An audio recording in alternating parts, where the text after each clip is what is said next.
Welcome to the Wicked Podcast, where we read the business books you don't have the time for. I'm Marcus Kirsch. And I'm Troy Norcross. And we are your co-hosts for the Wicked Podcast. So I get to have sardines tonight on the beach. One of my favorite meals in all of Portugal. Aren't you happy to know that? Yeah, it's great, dude. It's cold here, and but at least it's not raining, so that's good. Right. Enough of my culinary and my dining experiences. Who's on the show?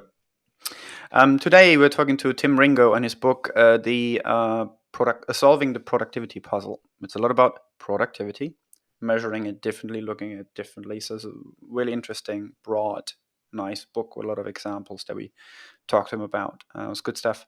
What were your takeaways? Yeah, well, I liked how he kind of started off by redefining what productivity is. And we had a nice kind of a general discussion about what are we actually measuring and what have we been measuring for the last 50 years and what's going to be the future. And I was pushing back saying, look, finance directors only know how to measure hours or kind of hours in the office.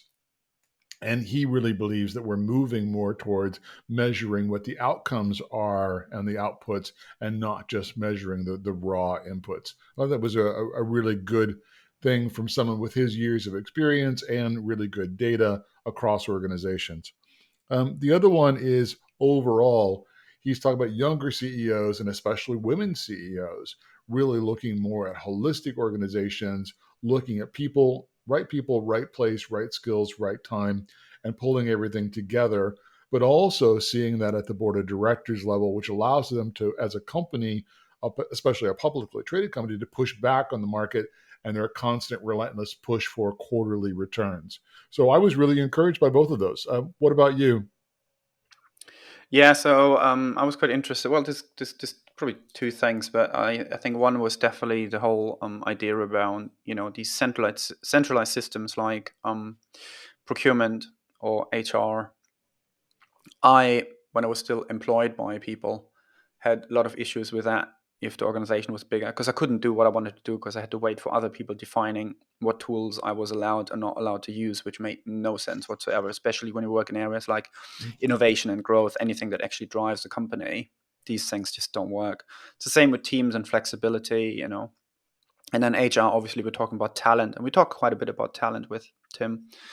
And the thing there for me is, and I've just been a bit on a posting binge this week on LinkedIn about job descriptions I found that should perfectly fit my description. But for some reason, none of my skills was matching. And actually, the descriptions of the skill set required for the jobs I'm very familiar with, and I know exactly what they entail, was so off and so different to the point where there are spelling errors, like IoT as an abbreviation being totally misread and misspelled. I'm like, this is not helping, right? This is totally defunct. Where you have a big organization where the people who try to get the talent in are so far removed from the teams who actually need it, that an organization is just not getting the right talent. Or the talent looks at this job description like me, and I look at this like, I can't work there. I don't think they're getting even what the value of these positions is, And or. that's one of those great examples of when human resources is closer to my favorite interpretation of what HR actually stands for, which is human remains. They're screwing it up so badly. They're not helping their Yeah. employees, and they're not helping recruitment, and they're not helping the bottom line. Yeah, and I think and we talked a lot about outcomes as well, right? So skill sets that we've seen a lot in project change from quarter to quarter, just by phase of project. Suddenly you seemingly need new people because you need new skills. And I was like, why do you need new people? These people can change, they can learn. Actually, if you understand the skill sets they have, you actually know that the next skills you need, they are just a day or two away from them to adopt to. So it's actually, where the people who hire don't understand the similarities of the skill sets required. And I've seen assessments of skill sets in companies where when we actually started to talk to the teams, we found they had very different skill sets and they were so more capable of doing the job than was originally anticipated. Well, So before we solve all the human resources problems in the world, shall we go and talk to Tim? Yeah, let's go and talk to Tim. Before the interview, a quick word from our very first sponsor, Zencaster. We use Zencaster for all our audio and video recording, and it's a very nifty tool that splits up all the channels for very easy editing. Zencaster is used by 10% of all active podcasts. You can get 40% off the first 3 months and unlimited audio and video recordings with our special coupon code wickedpodcast. I repeat, Wicked Podcast for 40% off. And now the interview.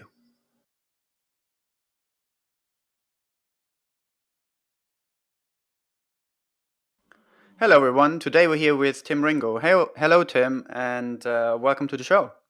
Hi, Marcus. Thank you very much. Good to be here. Lovely. As usual, we start at the top. So please tell our audience who you are and why you wrote the book. Sure. So my name is Tim Ringo, and I'm formerly a management consultant, senior executive in management consulting, so Accenture and IBM, and was most recently at SuccessFactors for 5 years at SAP, German software company. And my whole career, virtually 30 years, has been in the human resources space. And I sort of became fascinated at an early part of my career in how people adapt to technology. And I've kind of focused my entire career on that, which is to help people adapt to technology, and I've been very fascinated in then how that helps to create higher performing people. And so I wrote my most recent book called Solving the Productivity Puzzle around that theme, which is what have I seen that works in terms of organizations and technology actually helping people to be engaged and be more productive and higher performing at work, but I think more importantly enjoying the work and engaging with the work. And so I sort of go through my 30-year career with some case studies and things to sort of do that. But these days, I'm sort of, I call it pro-tired. I left the corporate world at 30 years. That was plenty of time. And now I do mainly writing, a bit of teaching. I do some board advisory, and I play in my band. My band's called Rick and the Machine. So that's what I do in my spare Well, we're definitely going to have to put a link to the band in the show notes so everybody else can enjoy some of the music that you're doing as well. time. Yeah, But happy to do that. Yeah, diving into the book a bit, I mean, you started off by kind of redefining productivity yeah, to include value, engagement, and innovation. yes, Um, I think it's a really nice redefinition of productivity. But if you look at the way the world is going today, in most Western cultures, there is this relentless drive for growth, yeah, growth at all costs. yeah, Even at a country level, it's all about GDP, yeah, gross domestic product, which is in effect kind of productivity. yeah. Is productivity still the right thing to be able to measure, even with your new definition? Yeah, that's one of the reasons why I wrote the book, because I think this overwhelming focus on quarterly pressures, profit, produce at all cost is actually one of the main reasons why we have a productivity issue. So for 10 years now, people productivity has been on the decline, and pretty significantly when you look at the data. What's interesting is in the past sort of year, as of COVID, it's actually started to, you know, come back from the dip, and it's actually starting to look like it's going to head towards improvement. Now, set that aside for maybe a later question, but the whole reason I wrote the book was because of that, and that focus on just the physical side of inputs, outputs. That old 19th century definition of productivity is why we have this problem. And so, in order to solve it, I had to, sort of broaden the definition, because if you look at what it is today, it's about inputs, outputs, measuring those, and it's people as widget producers. And that's not what we are in the 21st century.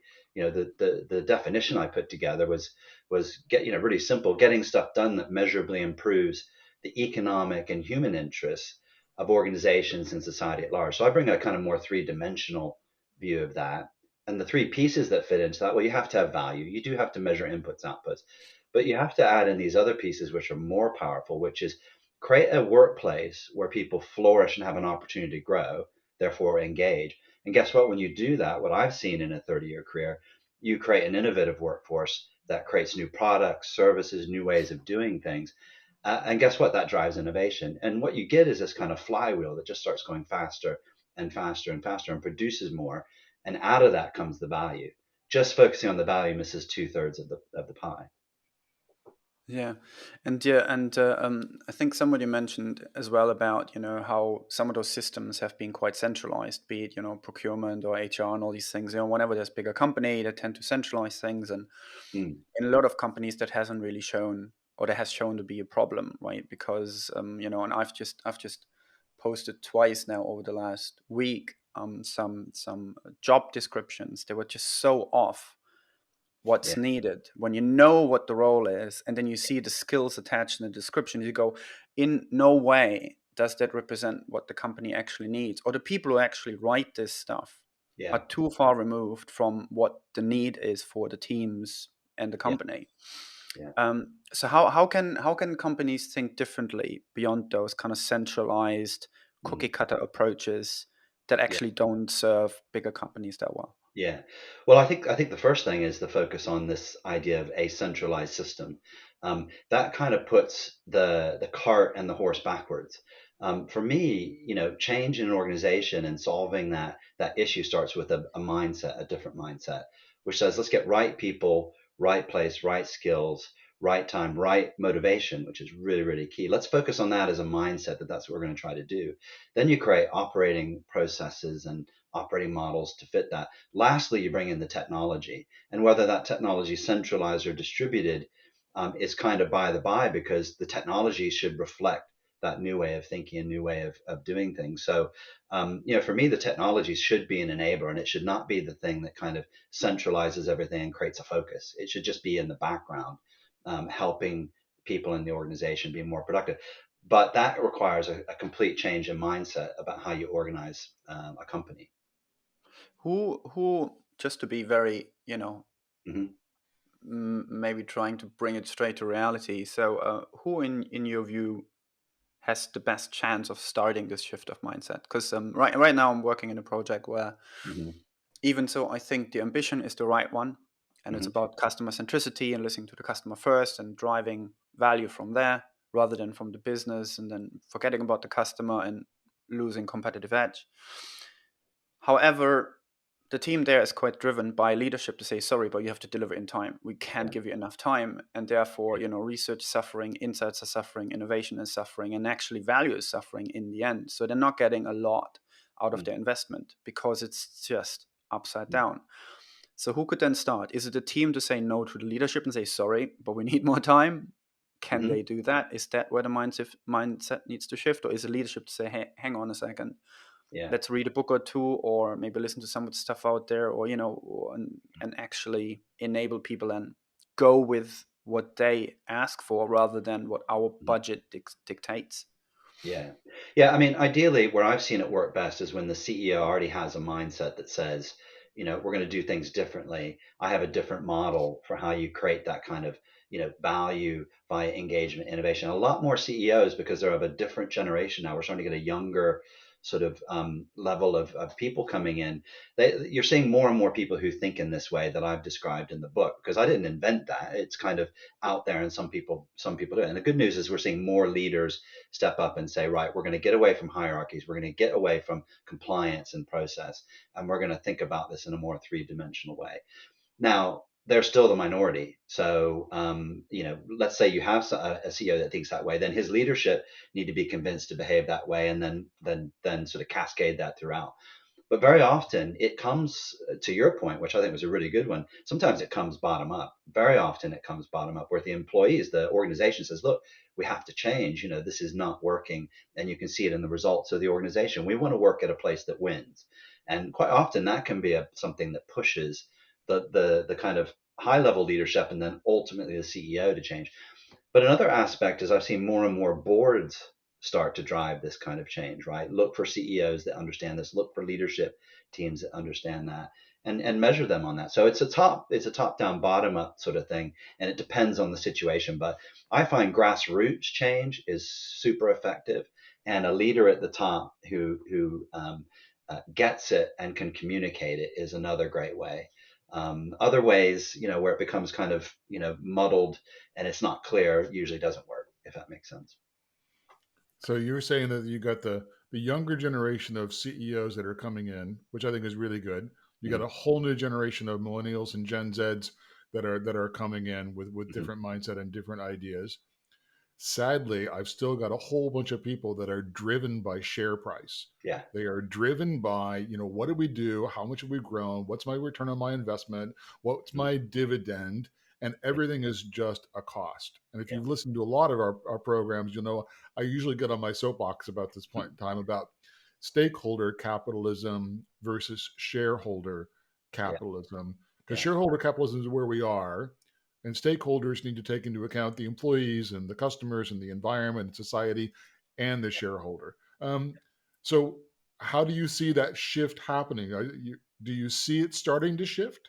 Mm, I do, and so Troy, it's a great point, and ironically, and I'm sure you've probably seen this and discussed this. I think COVID has pushed everybody on. We were on a track which was producing lower and lower productivity, lower and lower value, and now COVID is a crisis that pushed us onto a path we wouldn't have chose. We wouldn't have chosen otherwise. And to a certain extent, I think that has created the environment to either have to change or want to change. It depends on the organization. And so I think, again, back to the thing that I've seen that's really started to change is boards starting to say, look, stakeholder capitalism, it's something, Mr. or Ms. CEO, we need to start talking about it. It's good for business. And you see that being driven. Again, a younger generation of CEOs, a lot of women CEOs in particular are saying, we want to build more empathetic organizations. We want to build organizations that do things differently. So COVID has almost created the excuse to say, oh, all bets are off. We're going in this direction now. And I think that's started to change the mindset. Now, that is still the minority of thinking in the business world. And we can't get away from that. The complete focus on quarterly focus and value. How we get out of that, I don't know. But, when I was a partner in Accenture early on, when we were still just transitioning to a shareholder company, boy, was that a shock to the system, to us partners who suddenly we had to think on quarter, not yearly. And I just saw the change that made. And for me personally, that was not a positive change to suddenly go from looking at a year to a quarter.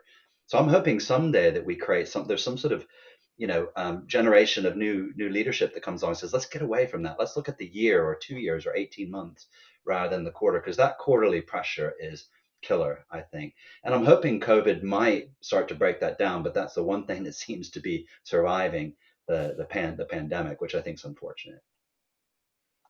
So one of the other things that often comes up, so I first wanted to talk a bit more about fast, but I think I want to talk about busy actually Mm. first. So Yeah. so busy and the whole kind of, busy being overrated and people trying to look busy so that their position is stable. I think especially in those times that we're in now where people are on Mm. furlough and companies are trying to cut down on workers because they expect that if they can just double up the work on a single person, that is a sustainable way forward, which it obviously isn't. Yeah. Um, the busy aspect often is actually is busy just doing, because we know we can now have lean teams, much smaller teams than before, that Hmm. can actually do amazing work through tools. Yeah. But the other part is also that and that goes a little bit into the fast idea of saying, right, actually, we're not doing these big projects anymore where we're planning for 2 years and then develop for 3 years. And then at Mm. the end, we're finding out it's the wrong thing to do. We're now doing 10 things in a month, little increments, de-risking heavily. So we can actually have small, lean teams doing all these little things. Yeah. And they actually can be busy, but a lot of times they are now more busy with thinking about, listening to the customer, thinking what the customer might really mean, and therefore coming up with the right things to test in small increments. Hmm. And thinking often doesn't look very busy. Yeah. And it's heavily criticized by a lot of companies. And I've been in a lot of scenarios where it's like, oh, that's design thinking, but it's not doing. We need to do Yeah. stuff, right? Yeah. What's your view on this kind of balance, or what do you see in terms of rebalancing of just producing for the hell of it and Yeah. running ever faster into a wall, or actually being smarter, stepping a bit away, listening to the market, thinking, and Yeah. therefore actually outpacing in small increments your competition? What's your view on these Yeah, I shifts? mean, what you're touching on is something that I called in the book presenteeism, which is this kind of be in the office, look busy because that's where the manager is, And that has been really bad, one, for productivity, two, for people's well being, three, ultimately creating not great workplaces. And there has been this pressure ever since the previous crisis of the financial crisis, 2008, 2010. Presenteeism became, kind of the thing, and people feeling pressure ever since then to try to look like they're doing more, be in the office all the time. And I think, again, back to the pandemic, I don't want to focus too much on it, but it's something I think has really, hopefully broken that cycle in two ways. One, I think I've certainly picked up that there's a lot of managers who wanted their people to be in the office are now much more comfortable that they're not.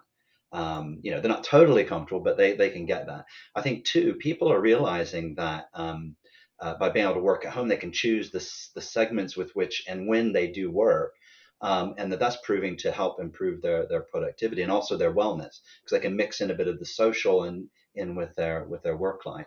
And so it's starting to break down this idea of presenteeism, breaking down this busyness idea. And then there's a third thing that I think is also starting to impact this idea of busyness and presenteeism, is a lot of companies and governments are actually starting to and I write about this in the book as well, experiment with 3 and 4 day weeks, which has a tremendous impact. The more and more data comes in shows it creates a situation where people have to focus on not being busy, but on focus on what needs to get done because they've only got a 3 day week or a 4 day week. When you ask, why do we work 5 days? Nobody can ever explain that. And people will fill those 5 days up. And I've noticed that, for instance, my wife, who went to a 4 day week, became much more productive, much more focused. And that's why you're seeing some organizations trying to do 3 day weeks with some tremendous impacts on people's engagement and productivity and things. So I think that's another thing that's hopefully going to start to address this idea of busyness for busyness sake.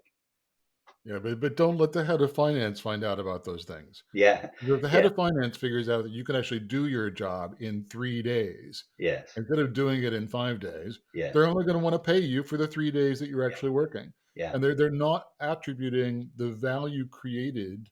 That's right. They're only looking at the effort extended, which is Yeah. presenteeism. Yeah. Yeah. And, I went to business school, and I think business schools have a lot to answer for in that mindset, because that's what we were taught. People are costs. And I'm not at business school these days, but I do some teaching at them, and I'm seeing that start to break down a little bit. But you're absolutely right, and that's why we need to get to a situation where we're not measuring effort, we're measuring outcomes. Because when you start measuring outcomes, it doesn't matter how many days somebody spent on that. You should be paying people for an outcome, not for an hour or an effort. And again, I think the pandemic is breaking that down a little bit, where you're starting to have to almost depend on outcomes versus how long somebody was in the office, and it's changing that mindset. I just hope we don't snap back to the, well, we have to do 5 days and we have to do 4 of those in the office. I think we should be working in this kind of outcomes based world, measuring people on that. Now that you're right, Troy, I think finance directors, whom I've worked with for many years, and I have huge amounts of respect, but they're going to have to get used to this idea, I think, of measuring the outcomes, because one, they're going to find it's worth a heck of a lot more than the hours that somebody spent on it. And I think that's going to just be a mindset shift that's going to have to happen. I'm just not sure that outcomes fit into an Excel sheet as easily as what they'd like. No, they Way don't. too many kind of variable, fluffy things. Yeah. Yeah. And I also see us moving to kind of a not just a 3 or 4 day week, but what they're called hybrid working, Yeah. which might be 3 days in the office and might be 2 days at home, and you get Yeah. the flexibility that you need. Yeah. But I want to move to kind of the other side of the coin. Hmm. Um, you talk really beautifully and elegantly about how you can create an environment as an employer and as an organization Hmm. to engage employees, and have Yeah. them be more present and more innovative and actually deliver more value. And I still contend regularly there are people that just want to come to the job enough to get their paycheck, and then they Yeah. can go and do what they really want to do, whether that's Yeah. music or whether that's spend time with family or on other important hobbies. And they don't care about the work. They don't care about engage. They don't care about what HR is doing. They want to come, they want to show up, do the minimum amount of time, take their paycheck, and go away. Um, where's that blend in all of that? We can't have everybody be engaged, I don't think. Yeah, I'll challenge that a little bit. There's a quote, and I have it on my website, timringo.com, which is, and it's at the top: everyone has been made for some particular work. and the desire for that work has been put in every heart. It's Rumi, a Persian poet. And I just love that saying because I honestly, having traveled around the world for 30 years, I've been really, really lucky to be able to be in all cultures, really. And I find that over and over again that that is actually at the core of most human beings kind of philosophy. But so for me, it's kind of the organization and the person are responsible for making that happen if they can. Can you do it 100% of the time every day? No. But if the employee and the organization try to create an environment where that happens 60% of the time, 70% of the time, you've got people engaged most of the time. You can't ever be 100% engaged, which Troy, I think is your point. And that's absolutely true. But I do think that those people, and I know who, I've seen people like that as well. And I'm not going to judge them at all because there's a lot of people who say, look, the music for me, which is what I spend my evening, is much more important. I just want to do this thing. I still think that that person should step back and say, hang on a minute, maybe I need to think about taking a risk and do a different career, which is full-time music. And there's a thing I'm really engaged in. I think you have to, as a person, ask yourself, what's that desire? And are you matching your work to that? And then really importantly, I think then, and this is what I write in the book quite a bit, is I think the employers, um, there's a certain amount of obligation for them to understand you as a person and try to get you in the right place at the right time, doing the right thing that matches your motivation, which is kind of the core of my book. And that I think it makes it a two-way street. It isn't like, okay, I'm the employee, I'm going to sit here and wait for you to find my desire. It has to be a two-way street. But you're right, it can't be 100%. But I think if we can get it 60% in a day, that's winning as far as I'm concerned. And I think you create a different kind of work environment and a different contract between the employee and the employer. I think, yeah, better understanding what actually people are really good at and where they can bring the best value that they actually want to Mm, bring is a really, I think, important thought that mm, more employers should take on board. And I'm just thinking of two examples here. One was that so I used to also work as a developer, and then more recently, just a few years ago, was on a big project. They had some team of developers sitting there, mm, and then the team manager, and I was there as a service designer at the time, was like, oh, like in a couple of weeks we have to fire all of those guys and then get a whole bunch of new guys in there because the skill mm. set's not the same. I'm like, Yeah. why? They're developers. They're still writing PHP or whatever it was at the time. They could just take on a different framework. It takes them a week and they're in there. They will Mm, adopt, but they yeah. didn't expect them to adopt. So they Mm, would literally swap people out, lose weeks of productivity, and didn't think that people are that flexible, which is bizarre. And I've yeah. seen the same thing in transformation project I worked in at a big telco where, we Mm, had people, the business thought these are the skill sets people have, and we built teams out of that. And we were really surprised finding there's a lot of different skills sitting there where people were just really interested. Oh, can I help with the business plan? mm, Great. And they were fully going at it first time and did a really good job. So there's a mm, lot of hidden skills there. And this flexibility, which should probably sit even at the start with role descriptions, of saying like, this is the outcome we want. However you get there, do you think you can get there with yeah. whatever skills you have would be a great start. But Mm, what do you think sort of how we can foster this flexibilities? Because we know these silos are not working. We need cross-disciplinary teams. We need new skill sets that can shift around. yeah. What's your view in how you would start at a company to say, you know what, we have the people we have. We're not going to get rid of them and hire the new talent. We actually believe that there's skill sitting there. But how do you do Yeah. how would you bring that along? Yeah, it's a great point, Marcus, and I think that's really, really important. I've seen that over and over again in my career, what you described. Whereas, well, these people don't work for us, and they just don't have the right skills. Let's get rid of them and get some more. I mean, the value destruction in that is massive, and I never understood it. Anyway, well, let's set that aside for the moment and say, how do we solve it? So, this sounds really boring to say, but for me, everything starts with a strategic workforce plan. In order to fix that problem, the leadership in an organization has to be looking at today and out, for me, usually 6 to 18 months, and say, what are we going to need? Where are we going to need people? What types of skills? And constantly update the plan based on market conditions and what their customers want and those sorts of things. And guess what? When you create that strategic workforce plan and it's a living thing, it creates this opportunity where then you can involve the employees in that plan as well and say, hey, where do you fit into this? And you start to create this kind of different conversation about, well, yeah, I've got these skills. Did you know? I didn't know you had those skills. Okay, let's put that in the work plan and the strategic workforce plan. And this is kind of what my first book was about. We wrote, my two co-authors, Calculating Success, which is a book on HR analytics, which, when we wrote it 10 years ago was kind of like, not a thing. And I used to put it in CFOs, back to Troy's point, put it in their hands and say, read this book because you can measure the difference of an engaged workforce. And we tell you how to do it in the book, because it's always like, well, you can't measure what people do. Well, guess what? If you do a strategic workforce plan, it has measurements in it, and you can measure that you got the right people with the right skills in the right place at the right time with the right motivation. And for me, it kind of all starts there. And then it's essentially just becomes a way of doing business going forward. And you should never be in that situation again where you say, hang on a minute, in 3 weeks, we're not going to need those people. So, Marcus, get rid of them and get some new ones. That should never happen again if you've done a strategic workforce plan. It's not sexy, but what's interesting is a lot of universities are starting to create degrees around that subject because it's become so important. And they're part of the business programs, which I think is really encouraging. Yeah, and I think there's even here in London, there's just a new college that opened up, the London Interdisciplinary School, I think it's called, where they're really trying to mix things and get people into way more cross-disciplinary thinking.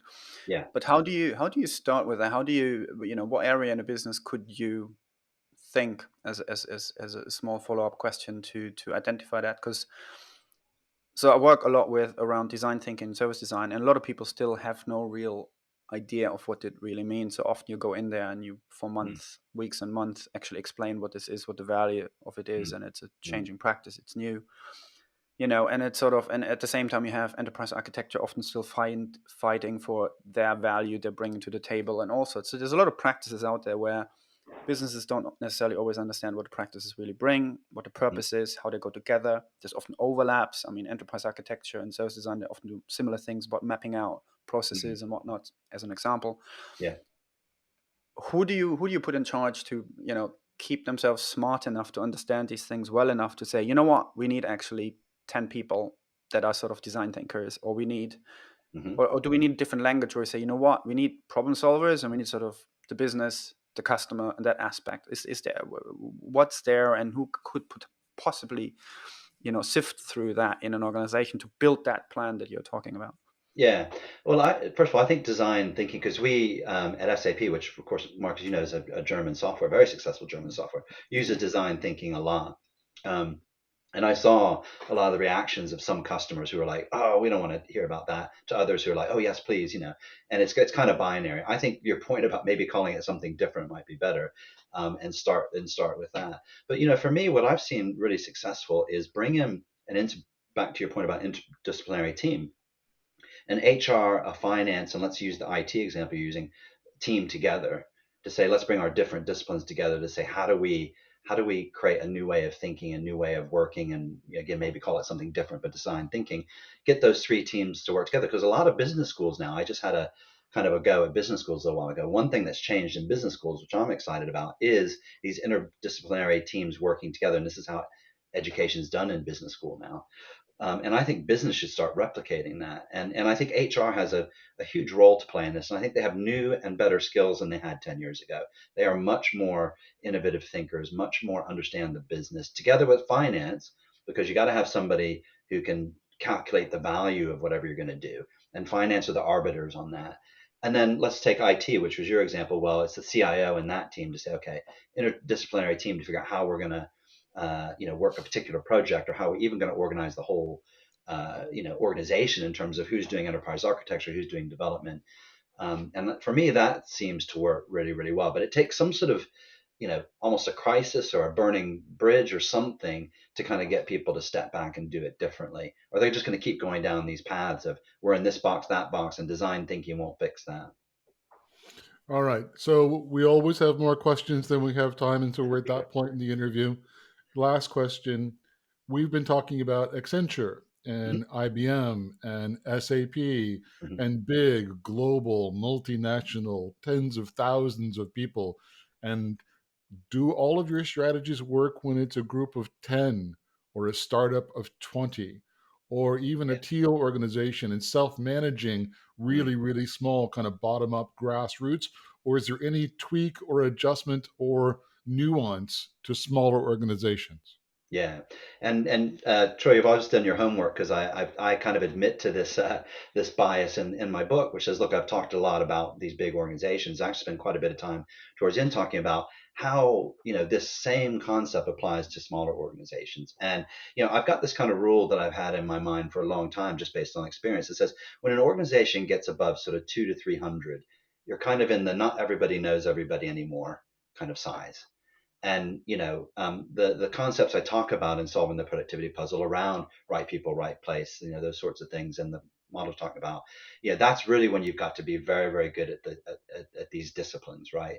However, having said that, go 300 and below, and even to the 10-person startup, I still think that even if you're at 10 people, you still need to understand that workforce's motivation. You need to understand their particular desire. You still need workforce plans for a 10-person, because I work in a very small startup, HR software startup, and we're 10 or 12 people. And we've gone through this exercise about what's each what do each of us want to do? What are we doing today? Who's going to do what in the future? So we do a lot of this planning on a regular basis in a 10-person team. So I think a lot of these things still apply. However, what I would say is if you're below 300 people, you probably don't need heavy processes. You don't need big systems to do this kind of thing, right? You can go on with your credit card onto the internet and buy really simple tools that can help you do some of these things. You can adopt some really simple processes. But it's key, I think, in these smaller organizations that the leader, the founders, or the founder that's really important, that they're driving that sort of that mindset, because it's easy for them to lose sight of, as the company grows, do I still understand this organization, its people? So I think these things really do apply. It's just maybe not the heavy duty processes and technology. It's a really great answer and a great way to kind of wrap up the interview today. On behalf of Marcus and myself, I want to say thank you very much for spending some time with us today. Yeah, Troy, Marcus, thank you very much, and great questions. I enjoyed the conversation. You've been listening to The Wicked Podcast with co-host Marcus Kirsch and me, Troy Norcross. Please subscribe on Podomatic, iTunes, or Spotify. You can find all relevant links in the show notes. Please tell us your thoughts in the comment section and let us know about any books for future episodes. You can also get in touch with us directly on Twitter on @WickedandBeyond or @Troy_Norcross. Also, learn more about the Wicked Company book and the Wicked Company project at wickedcompany.com.